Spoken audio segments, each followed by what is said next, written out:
Company accounts one का part one, that is issue of shares. Part one में हमने क्या क्या पढ़े थे? पार्ट वन में पढ़े थे what is shares, what is company act 2013, what are types of company और difference between private and public company, और थोड़ा थोड़ा हमने शेयर कैपिटल भी देखी। तो आज पार्ट टू में हम लोग देखने आ रहे हैं इशू ऑफ शेयर्स का मतलब क्या। अब डिटेल में देखेंगे। तो इशू ऑफ शेयर्स का मतलब क्या? कंपनी शेयर इशू करेगी, आपको शेयर बेचेंगी और बदले में पैसा लेगी। ठीक है, आपसे पैसा लेगी और बदले में क्या देंगी? शेयर देंगी। शेयर क्या है? तो एक कागज है।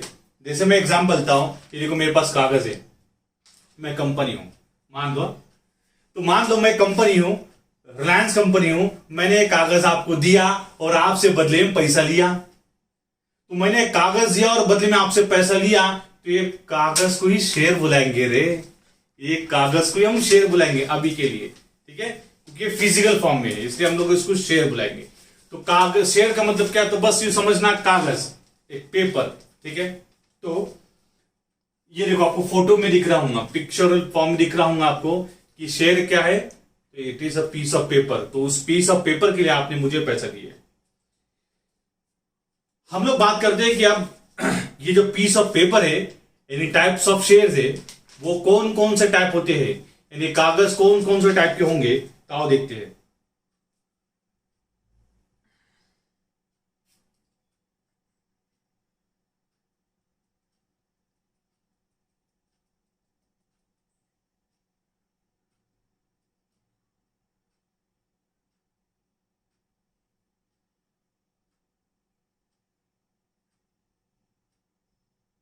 देखो बच्चों, शेयर्स के टाइप है दो। हम पढ़ रहे टाइप्स ऑफ शेयर्स, दो टाइप है जैसे आप देख रहे होंगे। एक का नाम है इक्विटी शेयर्स, दूसरे का नाम है प्रेफरेंस शेयर्स। एक का नाम है इक्विटी शेयर्स, दूसरे का नाम प्रेफरेंस शेयर्स। ये कागज है, बस ऐसे ही दो किस्म के कागज होते हैं। जैसे होता ना, एक में लाइनिंग वाले होते हैं और एक में ब्लैंक होता है, वैसे ही दो किस्म के शेयर होते हैं। एक होता है इक्विटी शेयर्स और दूसरा प्रेफरेंस शेयर्स, ठीक है। तो आपके मन में सवाल है, सर इक्विटी शेयर्स का मतलब क्या, प्रेफरेंस शेयर्स का मतलब क्या? तो आओ देखते हैं इक्विटी शेयर्स और प्रेफरेंस शेयर्स का मतलब क्या। अगर आप इक्विटी शेयर परचेस करते हो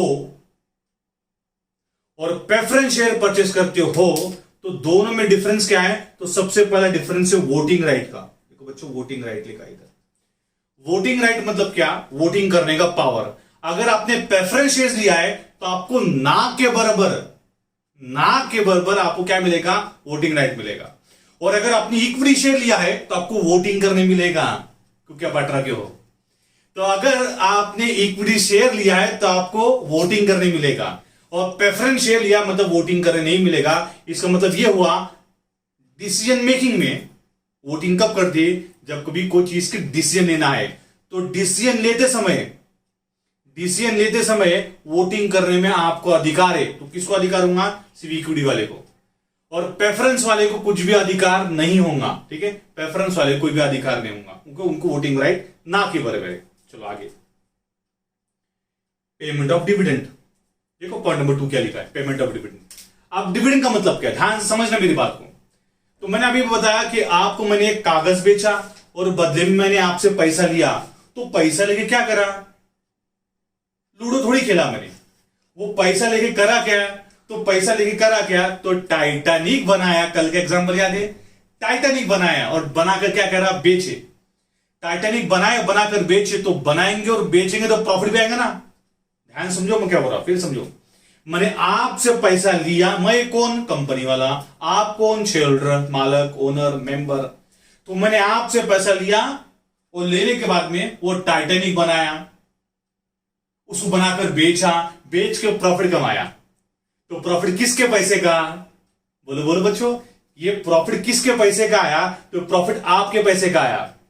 तो प्रॉफिट किसके पैसे का आया? आपके पैसे का प्रॉफिट आया। याद रखना, आपके पैसे का, क्योंकि आपके पैसे का प्रॉफिट आया तो ये प्रॉफिट भी आपका हुआ ना। तो जो प्रॉफिट है तो थोड़ा मुझे रखना पड़ेगा, तो थोड़ा आपको देना पड़ेगा। जो प्रॉफिट हुआ है थोड़ा मैं रखूंगा, थोड़ा आपको दूंगा। जो आपको दूंगा मैं पैसा, वो बन गया डिविडेंड। समझा? तो डिविडेंड क्या है? Dividend is a part of profit. Profit जो आपसे कैपिटल मैंने लिया है, बिजनेस में डाला है, उससे जो मुझे फायदा हुआ है वो फायदे का डिस्ट्रीब्यूशन, जो प्रॉफिट का डिस्ट्रीब्यूशन।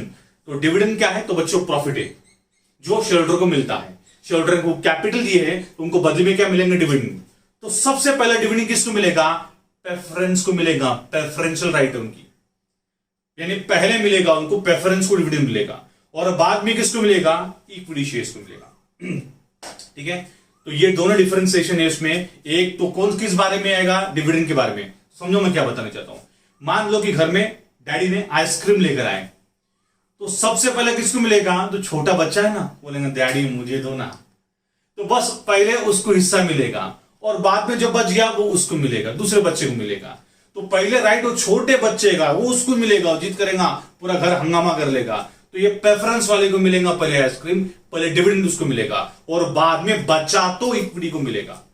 और मान लो ऐसा हुआ कि पूरा का पूरा आइसक्रीम यानी डिविडेंड छोटे बच्चे ने खा गया, तो छोटा बच्चा है, बड़ी शरारत करता है, तो फिर बड़े वाले को नहीं मिलेगा, क्योंकि पूरा घर सर पे उठा लेगा। एग्जाम्पल समझो कि डिविडेंड हमेशा पहले किसको मिलेगा? प्रेफरेंस वाले को मिलेगा, और बाद में किसको मिलेगा? इक्विटी वाले को मिलेगा। चलो आगे। अगला लिखा है रीपेमेंट ऑफ कैपिटल। लिखा है repayment of capital. Repayment of capital मतलब क्या?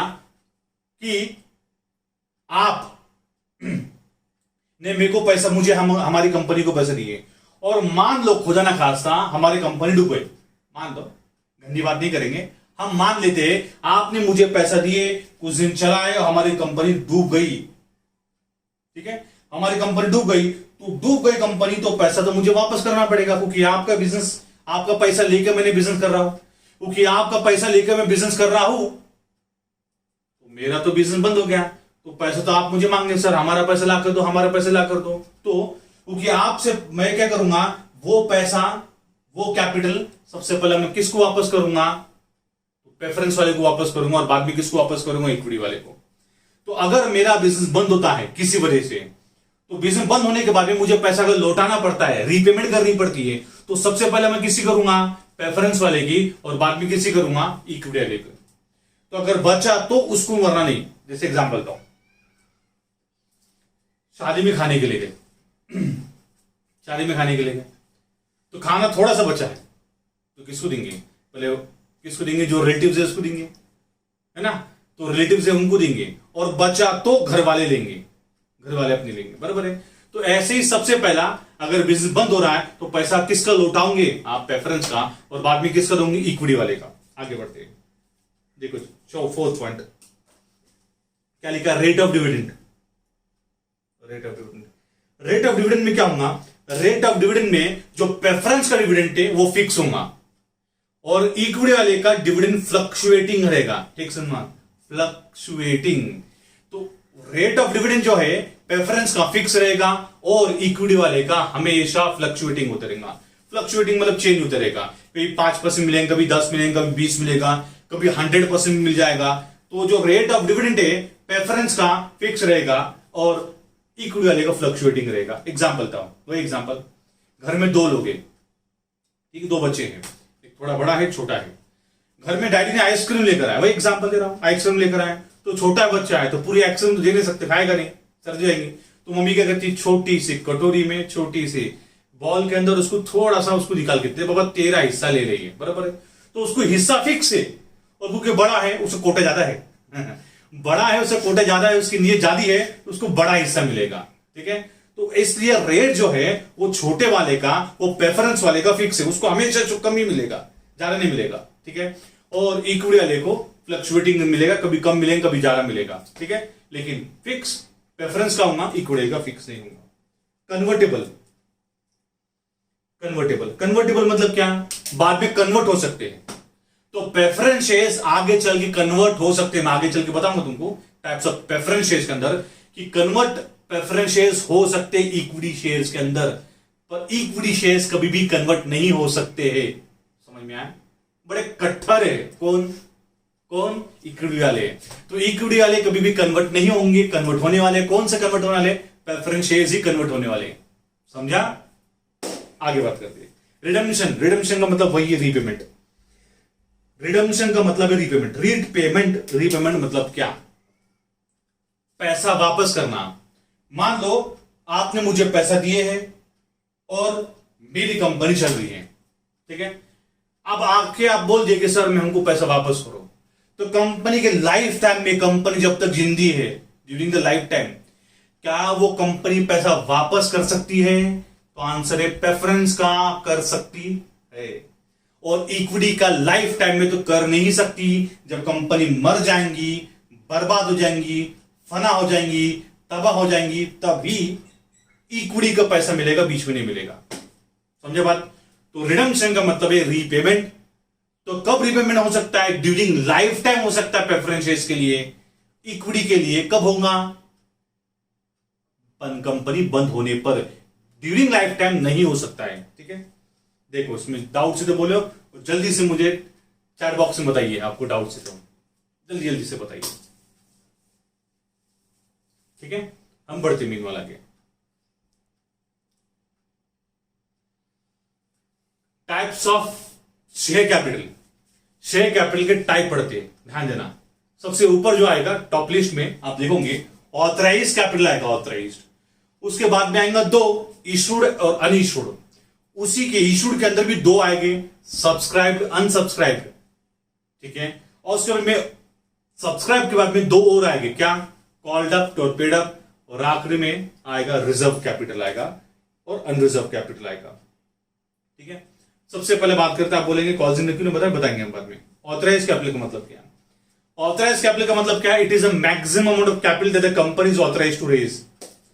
Authorise capital it is a maximum amount of capital that the company is authorised to raise. अब तुम बोलेंगे सर ये तो इंग्लिश है, नहीं समझता। जरा आसान आसान भाषा में समझाओ। तुम मैक्सिमम पैसा कितना लेके आ सकते हो, उसको हम लोग क्या बुलाएंगे? Authorise capital. देखो ये बच्चों, ऑथराइज कैपिटल का मतलब क्या? It is a maximum amount of capital. मैं आपको एग्जांपल दूं। आप घर में मम्मी टमाटर भाजी पाला लेकर आते, तो कितना लेके आ सकते? पूरा घर भर के तो लेके आ नहीं सकते। साल भर का बोले टमाटर लेके आ गई, साल भर का भाजी पाला लेकर आए, ऐसा थोड़ी ना होता है। तो उसकी कोई लिमिट होती है, इसके आगे नहीं लेके आ सकते, इतना खत्म हो जाएगा, खराब हो जाएगा, बराबर ना। तो मैक्सिमम कंपनी कितना पैसा लेके आ सकती पब्लिक से, कितने की परमिशन मिली है उसको लेकर आने की, उसको हम लोग बुलाएंगे ऑथराइज कैपिटल। क्योंकि हम पब्लिक से पैसा लेने वाले हैं, क्योंकि हम पब्लिक से पैसा उठा रहे हैं, तो मैक्सिमम कितना ले सकते हैं, उसी को लिमिट होंगी, उसको हम लोग बोलते हैं ऑथराइज कैपिटल, ठीक है। और ये टाइम टू टाइम चेंज भी कर सकते हैं, इसको रिवाइज भी करा जा सकता है, इसको चेंज भी करा सकता है, लेकिन उसके लिए आपको फीस पे करनी पड़ती है।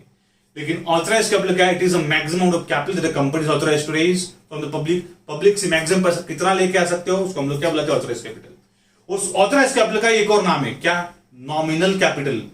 क्या बोलते हैं ऑथराइज कैपिटल को? Nominal capital. बच्चों लोग प्यार से वही स्कूल बोलते हैं नॉमा कैपिटल, एक और नाम है। इसी ऑथराइज का एक और नाम नॉमिनल कैपिटल, इसी ऑथराइज का एक और नाम रजिस्टर्ड कैपिटल। रजिस्टर्ड कैपिटल तो याद रखना। तो क्या है ऑथराइज कैपिटल का मतलब? क्या? Maximum of capital that the company is authorised to raise. Maximum public से कितना पैसा ले सकते हो, उसको हम क्या बोलेंगे? Authorise capital. समझ में आया? अगली बात करते हैं इशूड कैपिटल और subscribe unissued capital. Issued capital का मतलब क्या? इशूड कैपिटल का मतलब क्या? जो शेयर हमने पब्लिक को दिए, जैसे एग्जांपल देता हूं, ध्यान दो। अब यहां पर ऑथराइज के लिए एग्जांपल देता हूं। मान लो हमारे पास 10,000 शेयर है, हमारे पास में सिर्फ 10,000 शेयर है। इतने 10,000 शेयर ही हम ले सकते पब्लिक से। एक शेयर है मान लो 10 रुपीज का, ठीक है, 10 इंच। तो ये मल्टीप्लाई करोगे, अगर आपको 10,000 को 10 रुपीज से मल्टीप्लाई करोगे कितना होता है? 10 लाख रुपीज, 1 लाख रुपीज, ठीक है। ये हो गया हमारी शेयर कैपिटल। इसको हम प्रॉपर नाम देंगे तो हम बुलाएंगे ऑथराइज्ड शेयर कैपिटल। इसको हम बुलाएंगे नंबर ऑफ शेयर्स, हमारे पास में कितने शेयर्स है, इसको हम बुलाएंगे फेस वैल्यू। मैं समझा तो क्या है सब ये। तो हमारे पास मैक्सिमम शेयर कितना बेचने की परमिशन है, तो हम 10,000 शेयर दे सकते हैं। समझ में आई बात? हम 10,000 शेयर दे सकते हैं, इतना ही हम पब्लिक से पैसा ले सकते हैं, यानी इतना ही शेयर हम 10,000 शेयर बेच सकते हैं। उसको हम लोग बोलते हैं ऑथराइज्ड कैपिटल। इतनी परमिशन मिली, तो उसके ऊपर परमिशन नहीं मिली है।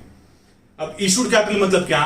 मेरे पास में 10,000 शेयर बेचने की परमिशन है, लेकिन मैंने क्या किया पता है, 7,000 शेयर ही बेचा।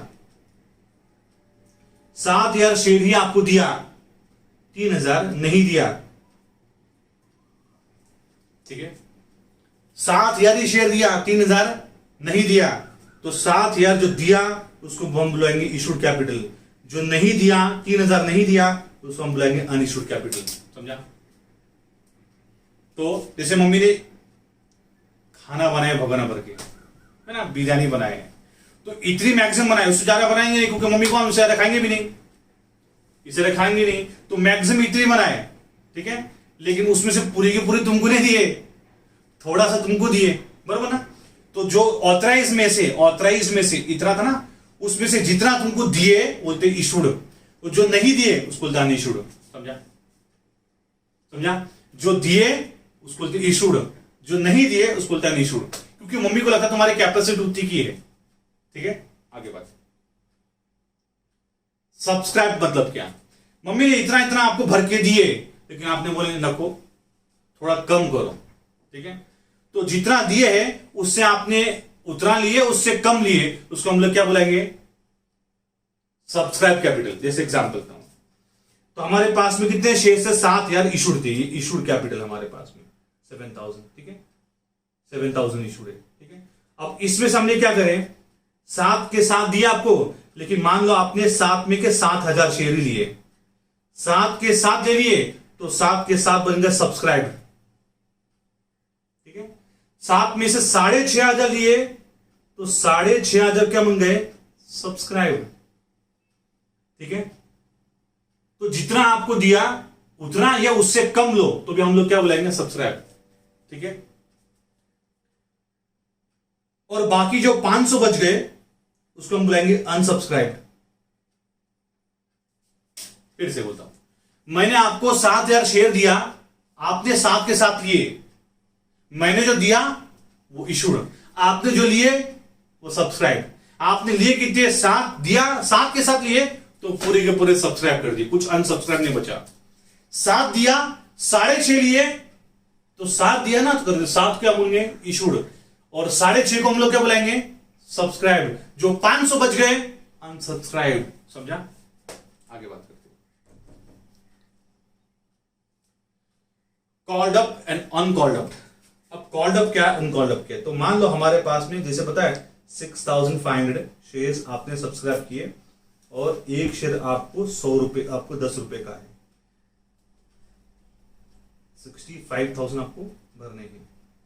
तो मैंने क्या सोचा कि अरे 10 रुपए आपसे मंगाना क्यों, थोड़ा करके मंगाते ना, ये 10 रुपए जो है एक शेयर की कीमत, मैं क्यों आपसे 10 रुपए मंगाऊं, या ये बोलो 65,000 क्यों मंगाऊं?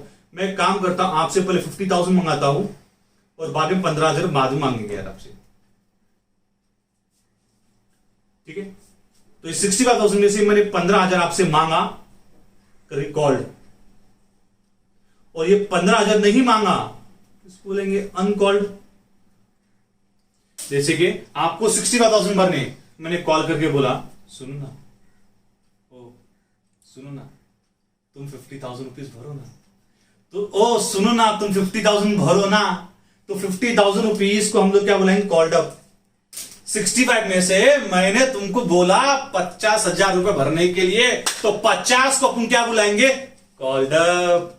और 15 को, क्योंकि मैंने नहीं बोला तुमको, कॉल नहीं करा, उसको अपन क्या बुलाएंगे? Uncalled up. मैंने नहीं मांगा, मांगूंगा लेकिन अभी नहीं मांगा, अभी नहीं मांगा। ठीक है, आपने क्या करें? आपने धोखा दिए मेरे साथ, आपसे मैंने 50 मांगा तो कॉल्ड अप, आपने भरे कितने? तो पूरे के पूरे अगर 50 के 50,000 भर दिए तो हम लोग क्या बुलाएंगे? इसको पेड अप।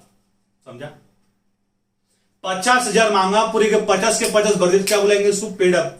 मैंने 50 मांगा और आपने मुझे 48,000 ही पे कर दिए। मैंने मांगा 50 मांगा आपसे, आपने कितना दिया मुझे? 48,000। तो 2,000 आपने नहीं दिए, उस 2,000 को हम लोग क्या बुलाएंगे? Calls in error. समझा? पढ़ लो, सब कुछ लिखा है आपने। फिर से ऑथराइज्ड मैक्सिमम कितना पब्लिक को आप शेयर दे सकते हो? जितना दे सकते हो उसमें से 10,000 थे ऑथराइज कैपिटल, मैंने आपको 7,000 दिया, तो मैं जो दे रहा हूं उसको बोलते इशूड, जो नहीं दे रहा हूं उसको बोलते अनइशूड। समझा? जो आपने लिए सब्सक्राइब, जो नहीं लिए वो अनसब्सक्राइब।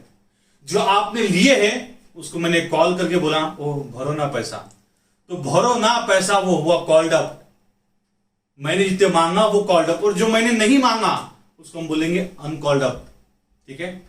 मैंने जो कॉल किया है उसमें से आपने जैसे 65,000 कॉल किया है, 50,000 कॉल किया है, आपने पे करे कितना? 48,000। 50,000 में से कितना पे करे? 48,000 पे करे। 48,000 क्या बन गया? Paid up. और 2,000 रुपए आपने नहीं पे करे तो 2,000 को हम लोग क्या बोलेंगे? कॉल्स इन एरर, डिफॉल्ट करे, नहीं भरे, भरना चाहिए था। ठीक है? रिजर्व कैपिटल मतलब क्या? जो आपको भरना था, कंपनी अभी तक मांगी नहीं, अनकॉल्ड है ना, मांगी नहीं, मांगेंगे वक्त बुरा चलने पर मांगी, तो वक्त बुरा चलने पर मांगी, उसके लिए रिजर्व रखा है। बुरा वक्त आएगा तब मांगेंगे, उसको हम बुलाएंगे रिजर्व कैपिटल। तो रिजर्व कैपिटल क्या है? जो पैसा आपसे मांगना था हमने अभी तक मांगे नहीं है, मांगेंगे वक्त आने पर, जरूरत आने पर मांगेंगे, इसी को हम लोग क्या बोले? तो रिजर्व कैपिटल। लेकिन रिजर्व रखने के लिए आपको स्पेशल रेजोल्यूशन पास करना पड़ता। रेजोल्यूशन मतलब आपको कुछ एक राइटिंग में, कुछ मीटिंग में कुछ आपको राइटिंग में देना पड़ता है, और सबका डिसीजन लेना पड़ता है, सबकी वोटिंग होंगी कि आपने पैसा बुरे वक्त के लिए रखा है, उसको हम बोलते हैं रिजर्व कैपिटल। तो मीनवाइल आप इतना पढ़ लो, इसको रिवाइज कर लो, और हम लोग आगे कल कंटिन्यू करेंगे lecture. Thank you so much.